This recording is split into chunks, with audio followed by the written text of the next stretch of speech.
Good morning. আজকে আমি আপনাদেরকে মটর পোলাও রান্না করে দেখাবো। এখানে 1 কিলো বাসমতি রাইস নিয়েছি, এখানে 2টা বড় মরিচ নিয়েছি, এখানে কাঁচা মরিচ নিয়েছি, এখানে মটরশুঁটি নিয়েছি, এখানে আদা নিয়েছি, আর এখানে লং, এলাচ, দারুচিনি নিয়েছি। এখন 2 টেবিল স্পুন তেল দিয়ে দিচ্ছি লবঙ্গ, দারুচিনি, এলাচ, দিয়ে দিচ্ছি আদা ক্রাশ।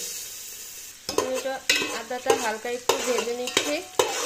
এখন দিয়ে দিচ্ছি মটরশুঁটি, দিয়ে দিচ্ছি 1 চামচ লবণ। মটরশুঁটিগুলো হালকা একটু ভেজে নিচ্ছি।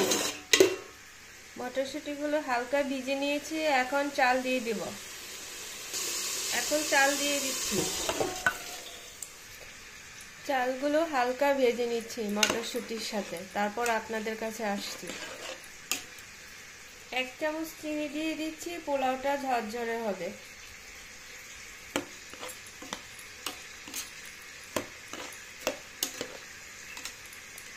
এখানে গরম জল নিয়ে নিচ্ছি।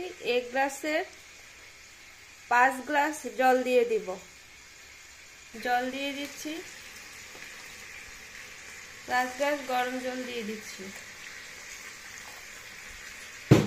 এখন কাঁচামরিচ দিয়ে দিচ্ছি।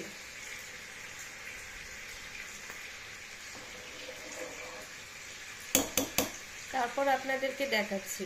এখন এই বড় কাঁচামরিচগুলো দিয়ে দিচ্ছি।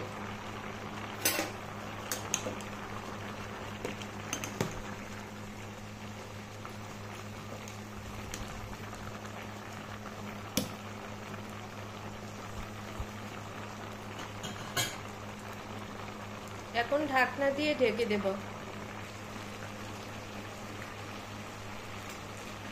এখন ঢাকনা দিয়ে ঢেকে দিচ্ছি। এভাবে 15 মিনিট কুক করে নেব। তারপর আপনাদেরকে দেখাচ্ছি। এখন ঢাকনা খুলে দেখাচ্ছি কি অবস্থা আমার পোলাওয়ের। দেখুন কি সুন্দর পোলাও হয়েছে।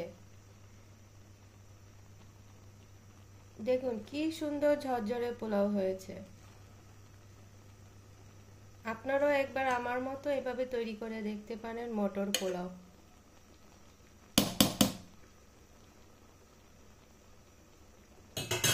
দেখুন চালটা ফুটে এসেছে।